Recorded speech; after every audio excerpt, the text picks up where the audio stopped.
নমস্কার, স্বাগত জানাই সবাইকে। আজকে আমাদের প্রথম পর্ব ইথিল ট্যাপেস্ট্রির। আজকে আমাদের সাবজেক্ট হলো ভ্যাম্পায়ার্স।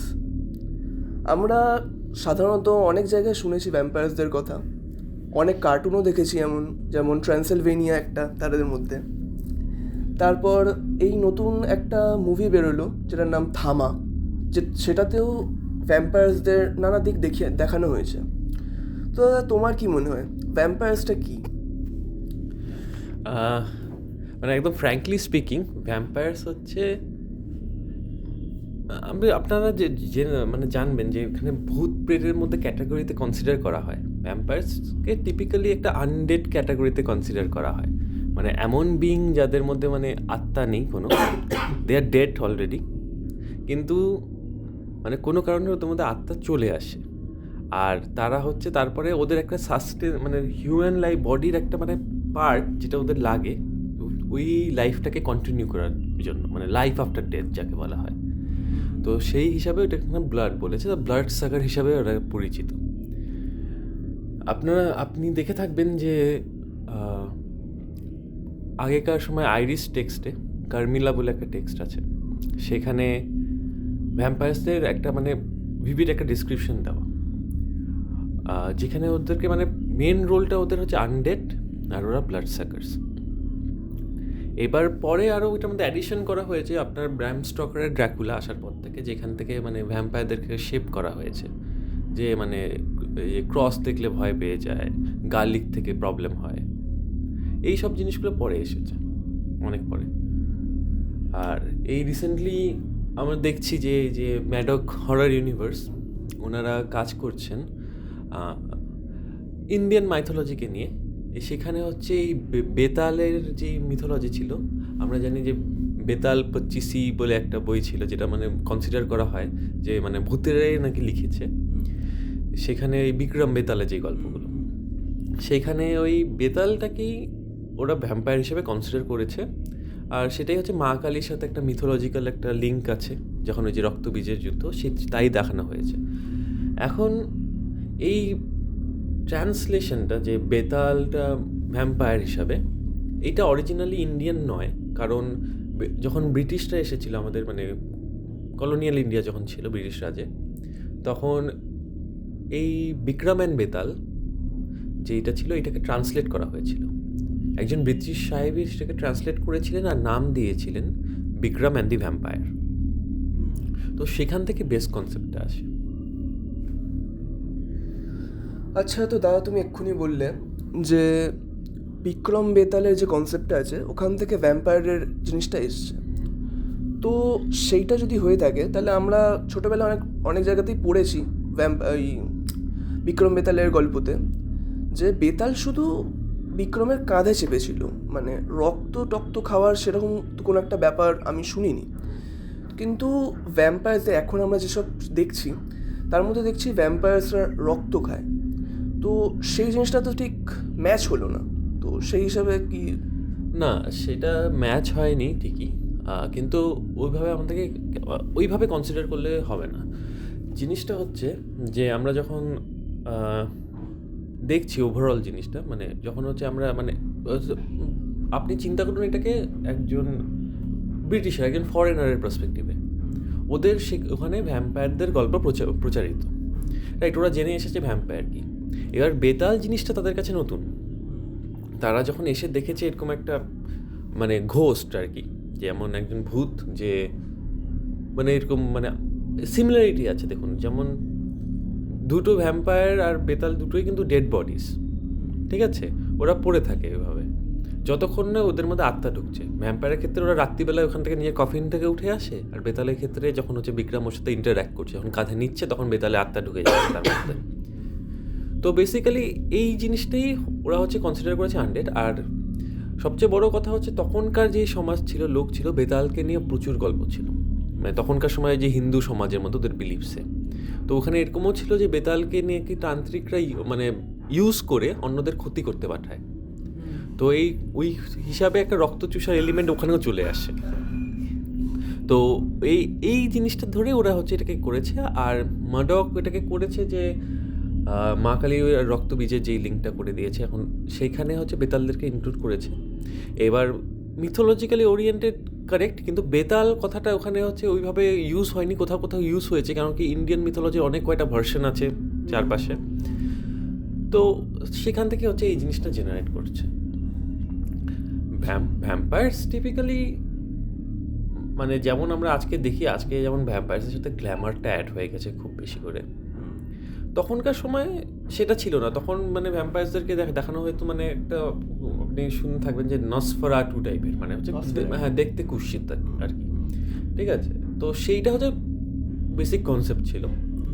কিন্তু এখন আর যতদিন যাচ্ছে ততদিন ভ্যাম্পায়ারকে হচ্ছে গ্ল্যামারের সাথে কনসিডার করা হচ্ছে, মানে গ্ল্যামারাস একটু। আপনি দেখে থাকবেন যে বইগুলো টুয়াইলাইট আর সব কিছু, মানে হ্যাঁ, সো মানে খুব ফ্যাশনেবল আর মডার্ন। সো এইটা একটা মানে হ্যাঁ, এটা একটা ইভলিউশন, মানে ভ্যাম্পায়ার্স ইভলভ করছে ওভার দ্য টাইম, আর এটাই হচ্ছে ব্যাপার। আর সত্যি কথা বলতে এরকম না যে ভ্যাম্পায়ার জাস্ট এইভাবে অরিজিনেট হয়ে গেছে ব্র্যাম স্টোকার বা কন্ট্রিবিউশনে। আপনি দেখে থাকবেন যে কোনো মিথোলজি হোক, মানে আমরা যখন ওল্ড মিথোলজির কথা বলছি, আমাদের হিন্দু মিথোলজি তো আছেই তার মধ্যে, তার সাথে বাকি যারা ওল্ড রিলিজিয়ন ছিল, এনশিয়েন্ট গ্রিক বলুন, এনশিয়েন্ট আফ্রিকান রিলিজিয়নগুলো বলুন, বা ইজিপশিয়ান রিলিজিয়ন বলুন, ঠিক আছে, ওখানে দেখবেন আপনি এরকম একটা ডিএটি, কোনো গড বা কোনো মনস্টার এরকম পাবেনই যাদের অ্যাট্রিবিউট হচ্ছে তারা রাত্রে বের হয় আর রক্ত খায়। এটা কমন সব জায়গায়। এখন বেসিক্যালি আমি আপনাকে বলে দেবো, কিন্তু আপাতত আমার নামগুলো মনে নেই, বাট হ্যাঁ সব জায়গায় আপনি এটা পাবেন ওভারঅল। আমাদের এখানে যে বেতাল আছে, পিশাচিনিও আছে আই থিঙ্ক, যে হ্যাঁ রক্ত খাওয়ার ব্যাপারগুলো এখানে আছে, আপনি পাবেন এই জিনিসগুলো। এটা মানে ওভার দ্য ওয়ার্ল্ড এটা প্রচারিত। তো অনেকখানি এই ভ্যাম্পায়ারের অরিজিনেশনটা ওইভাবেই হয়েছে। আর সবচেয়ে মেন যেটা হচ্ছে মানে টার্নিং পয়েন্ট আর কি, যে ভ্যাম্পায়ারের স্টোরিগুলোকে সলিড করার জন্য, এটা হচ্ছে ট্রান্সিলভেনিয়া। আপনি বললেন যে আপনি যে কার্টুনে দেখেছেন, ও ট্রান্সিলভেনিয়ার একজন কিং ছিলেন আই থিঙ্ক, ব্ল্যাড টেপিস বলে, ব্ল্যাড দি ইম্পেলার বলা হতো তাকে। তো তিনি করতেন কি, মানে এমন মানে খুব কড়া শাসক ছিলেন, আর ওনার কিংডমে যদি কোনো ক্রাইম হতো, সেটা মার্ডার থেকে ছোট চুরি হোক না কেন, উনি করতেন যে লোকজনকে নিয়ে ওই যে স্টেক, মানে যে কাঠের ইয়েতে ওটাকে মানে চেস্টে ইম্পেল করে দিতেন, ঠিক আছে। আর সেটা আস্তে আস্তে ইম্পেল হতো, একবারে না, ওভার টাইম একটা পেনফুল ডেথ। তো এই জিনিসটার জন্য ওনার নাম পড়ে গেছিল ব্ল্যাড দি ইম্পেলার। এইবার সেই কারণে বেসিক্যালি ওখানে আরও ভ্যাম্পায়ারের সাথে অ্যাট্রিবিউট আপনিও দেখবেন যে ব্র্যাম স্টকারও মেনশন করেছিলেন যে ওনার ভ্যাম্পায়ার যে মানে স্টেক, যেটা মানে কাঠের ইয়েটা যদি বুকে ঢুকিয়ে দেওয়া হয় তাহলে মরে যাবে, ওইটা কিন্তু ওখান থেকে আসা অ্যাকচুয়ালি। তো ওইখান থেকে একটা টার্নিং পয়েন্ট, যে ট্রান্সিলভেনিয়া আর ভ্যাম্পায়ারের এই গল্পগুলো ওখান থেকে মানে খুব রিচ হয়ে যাবে। ভ্যাম্পায়ারের কিন্তু উইকনেস অনেক জায়গাতে অনেকভাবে ডিপিক্ট করা আছে। যেমন কয়েকটা জায়গায় সানলাইট থেকে ইয়ে আছে, আবার টুয়াইলাইট যেটা তুমি বললে এক্ষুনি, টুয়াইলাইটে কিন্তু আবার একটা জিনিস দেখিয়েছে যে সানে বেরোলে ওদের মানে ওরা কিছু হার্ম হয় না ওদের, কিন্তু ওদের স্কিনটা একটু গ্লো করে বা এরকম কিছু একটা। তো মানে অনেক জায়গায় অনেক কিছু দেখানো আছে, যেমন কয়েকটা যেমন কার্টুন বাচ্চারা যখন কার্টুন দেখে সেসবে দেখানো আছে যে যেমন কোনো ভ্যাম্পায়ার হঠাৎ করে বাদুড় হয়ে গেল, তাই না? হ্যাঁ, শেপ শিফটিং। হ্যাঁ, শেপ শিফটিং। তো ব্যাপারটা হচ্ছে এগুলো আসলো কোথা থেকে? দেখুন, প্রত্যেকটা অ্যাট্রিবিউট আস্তে আস্তে অ্যাড হচ্ছে, মানে যেটা process of evolution through story telling.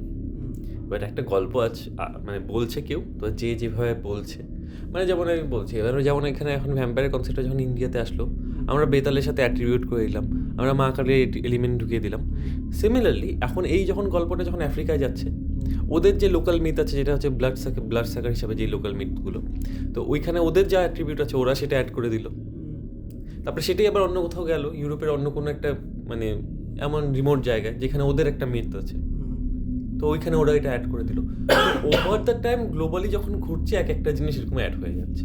আবার যখন এটা হলো, যেমন আমাদের এই যে বেতালের সাথে কম্পেয়ার করে যে ওরা মুভি বানিয়ে দিল, এবার এই মুভিটা আপনি দেখবেন যে ইউটিউবের রিয়াকশন চ্যানেল আছে, ফরেনার্সরা রিয়াক্ট করছে, ওরা দেখবে মুভিটা দেখে ওরাও হচ্ছে ওইখান থেকে আইডিয়া নিবে, তো বেসিক্যালি ওইটার উপরে আবার কাজ হবে। তো থ্রু আউট এটা একটা কন্টিনিউয়াস প্রসেস অফ ইভলিউশন আর স্টোরি টেলিং।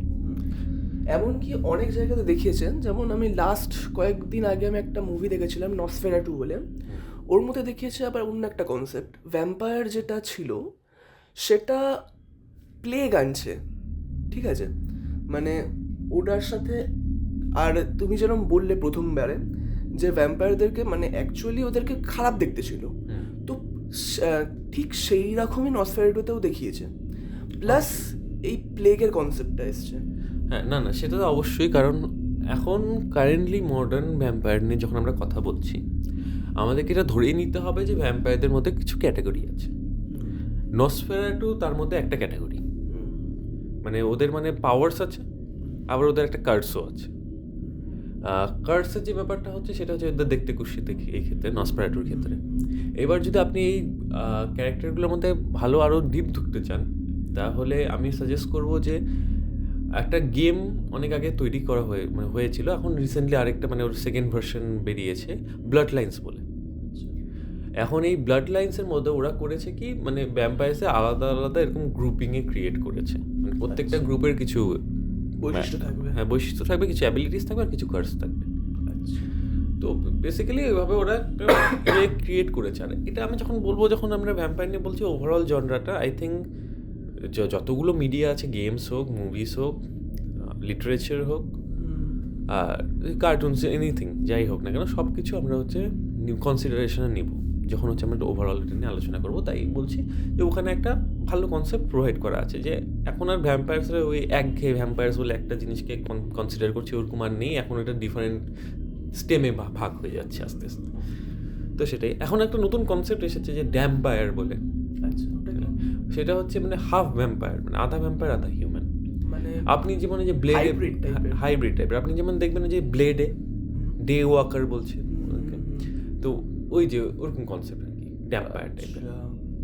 তো এরকম আরও ভেরিয়েন্ট আছে, ড্যাম্পায়ার একটা আমি ওয়ার্ড বলছি মানে যেটা এখন ইউজ হচ্ছে, আরও এরকম ওয়ার্ড আছে। আপনি ডিএনডি যে ইউনিভার্স আছে, ডিএনডিতে আপনি এটা দেখতে পারবেন যে এখানে আজকের জন্য পর্ব তাহলে এখানেই শেষ। আপনাদের যদি কোনো মিস্ট্রি, কোনো গল্প, কোনো মিথোলজি যদি জানা থাকে আমাদের সাথে শেয়ার করবেন। আমরা আপনাদেরকে পডকাস্টে পেতে খুবই ইচ্ছুক, আর এখানে আমরা সাইন আউট করছি। শুনতে থাকবেন ইথেরিয়াল ট্যাপেস্ট্রি, আরও মিথ, আরও মনস্টার্স, আরও ম্যাজিক, আরও লিটারেচার নিয়ে আমরা শীঘ্রই আসবো।